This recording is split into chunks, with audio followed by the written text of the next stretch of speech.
What's up, guys? Welcome back to yet another riveting episode here on the Avion Awesome channel, and I am back in Kentucky. That's right. So I have been here now for, 5 days or so, and I've been relaxing and just having a good time with the family, visiting, catching up, that whole thing. It's kind of funny, though. My mother goes, well, if it hadn't been for FaceTime and your YouTube channel, we might actually have a little bit more to talk about. I was all like, dang, Mom, can't you just pretend like you don't know anything that happened? Maybe you just want to talk to me? But no, yeah. So having the ability to watch all my adventures on my YouTube channel and having FaceTime and pretty much being able to see each other and talk to each other whenever you want, it's been both good and bad. So yeah, it's really good so that you don't ever kind of feel like you're, away from your family the entire time. But also, you don't have any cool stories because I've already seen all of your adventures. Either which way it goes, though, it's a good thing and a bad thing. You don't have as much to talk about, but you don't feel like you've, left your family forever and ever and ever, and you'll never see them again and all that kind of stuff. So it actually has been a really good thing. That way you don't have this sense of isolation, especially if you plan to go out there and start traveling on your own or by yourself. So some of you are probably going to be wondering, okay, you're home, what are you doing there, and how long are you going to be staying? Okay, so to answer that first question, the first thing that I'm doing is I want to do maintenance on the truck and on the camper and get it ready for the next leg of this adventure. That was kind of my plan the entire time. Because we are now, kind of getting into late spring, and we're going to be soon entering into full summer, and it's going to be too hot. So I didn't want to be south. So I knew that since I was going to be going north anyway, I might as well just go ahead, stop in, come home for a little bit, see the family, and see exactly, what I can get done before I have to leave again. So as of right now, I'm planning to do some maintenance on the truck, the camper, and get it all done within roughly a month. Of course, I've already been here for 5 days, so I've already gotten some stuff done, but a lot of the other major stuff, like I want to do some heavy maintenance on the truck. I want to swap out a couple of big components. We'll get to those in some other video, but the other stuff I wanted to do was I've got stuff in this camper that I have not used a single day in the last 6 months. So that stuff has got to go. There's no point in me dragging that weight all around the country. And that includes a lot of kind of bigger type stuff, not just little small miscellaneous items. Like, I've not used my propane system not one time the entire time. And some of you all might be like, well, how the hell did you get by, blah, blah, blah. Well, I ripped the furnace out, so I don't need the propane furnace components anymore.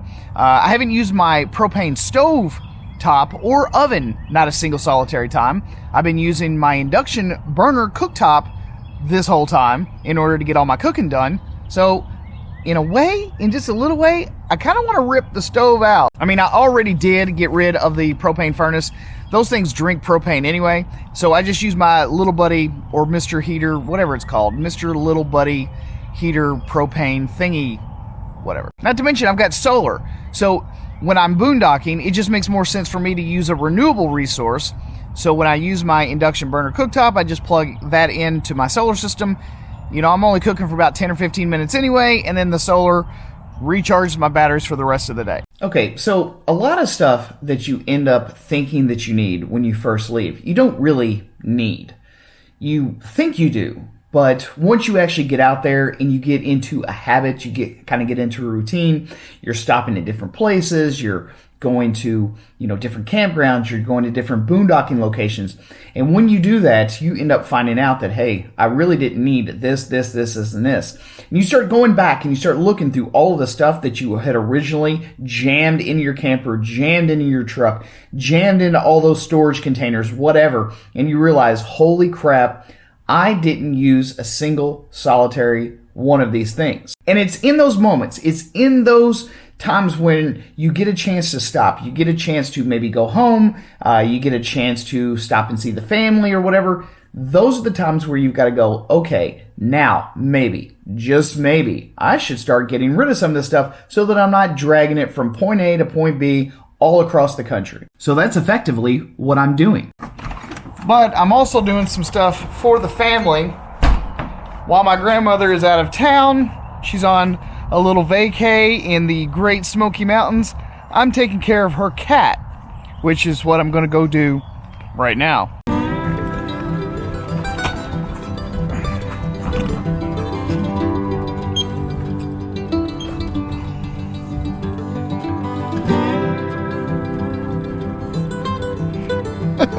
Duncan knows where we're going.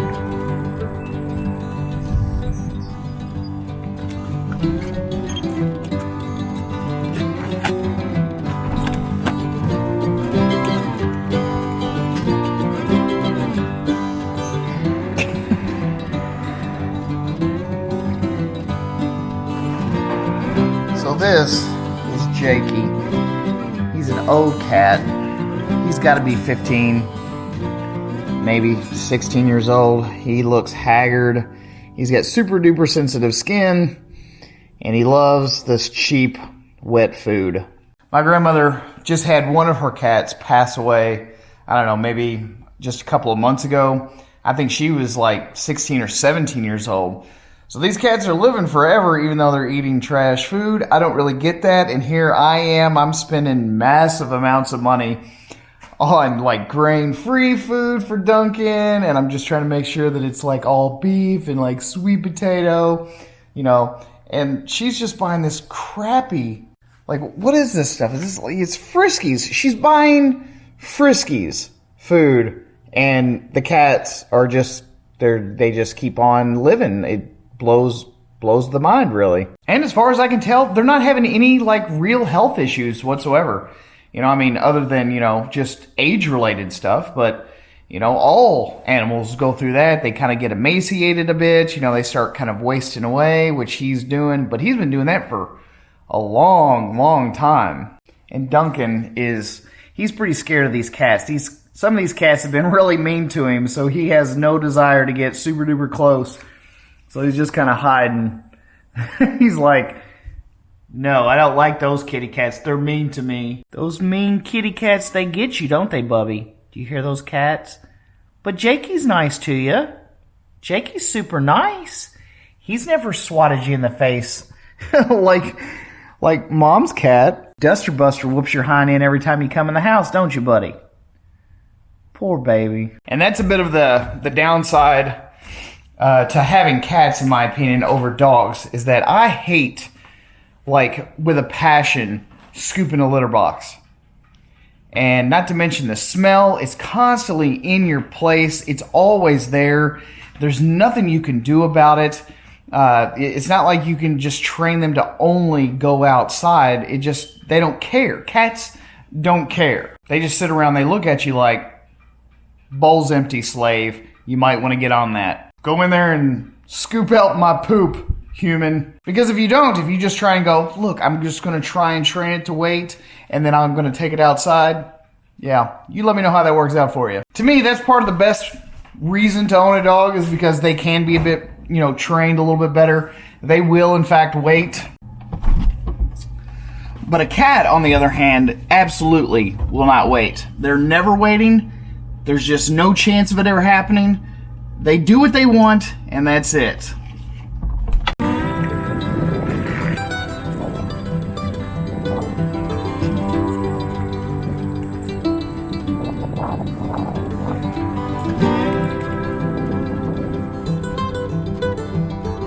I don't know if you can see behind me, like, all of these, like, clouds here in the sky. That's the other thing that absolutely gets on my nerves about Kentucky, especially in, like, spring and fall. It is, well, winter too.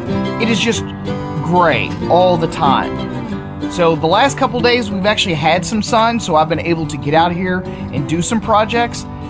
But most of the time, like maybe 4 out of the 7 days per week in Kentucky, it's going to rain. You can just take it to the bank. It doesn't matter if it's raining for an hour or all day. You're going to get some rain in Kentucky. And I'm telling you right now, folks, people kept warning me about the humidity and stuff in Florida the whole time.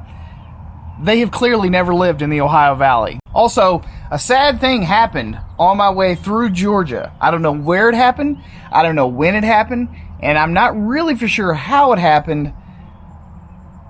but I lost the original tire cover, the spare tire cover that was on the back of the camper. You all might remember it. It was that white one, and it was pretty daggone nice. It looked nice and vintage. But I no longer have it anymore. It's not here.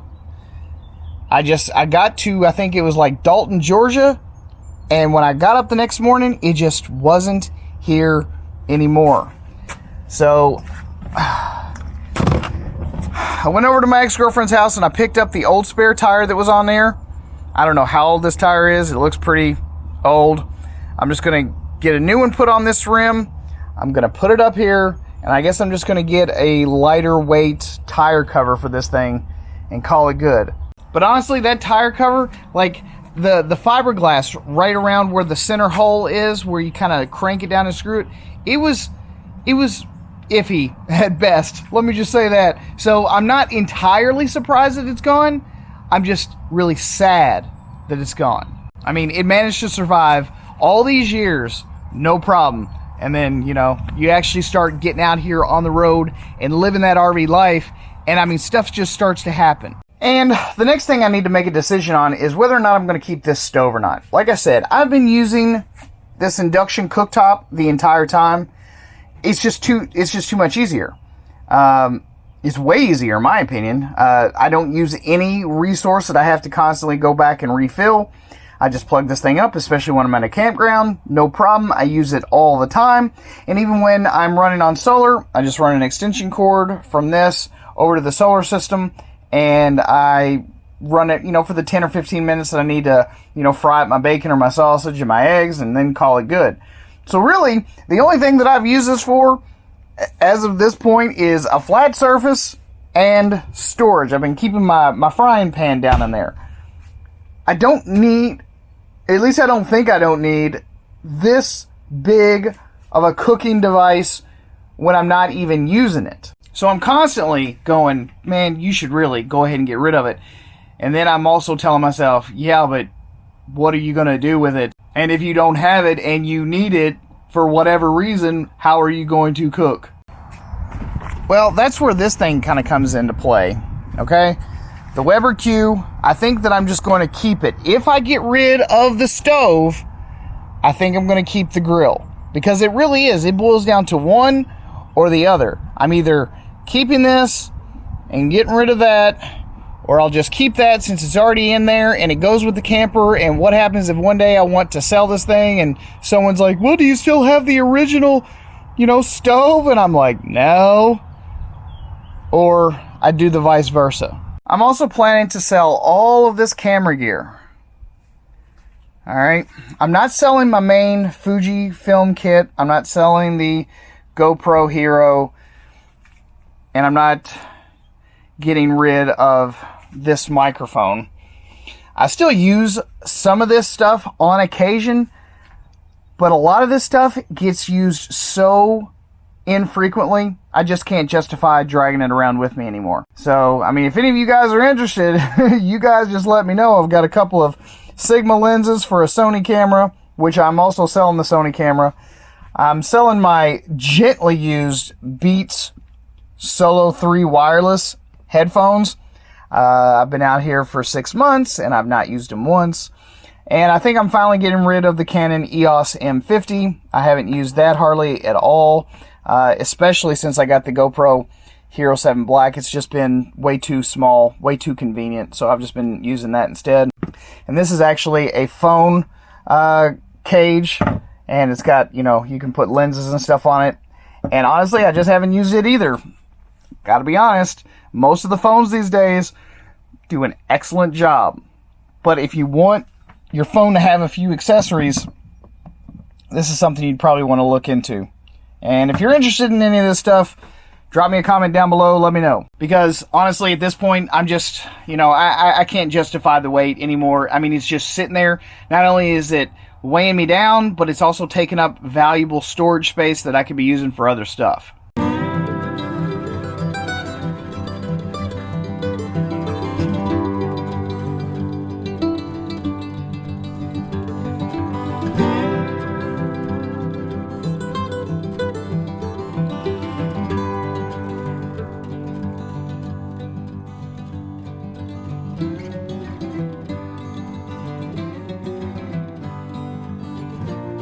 Alright guys, that's all I've got for you all today. Hope you guys enjoyed the video. If you did, don't forget to give the video a thumbs up and also subscribe to the channel if you haven't already. At any rate, thanks for stopping by and watching yet another riveting episode here on the Avion Awesome channel. And I'm going to see you guys again on the next one.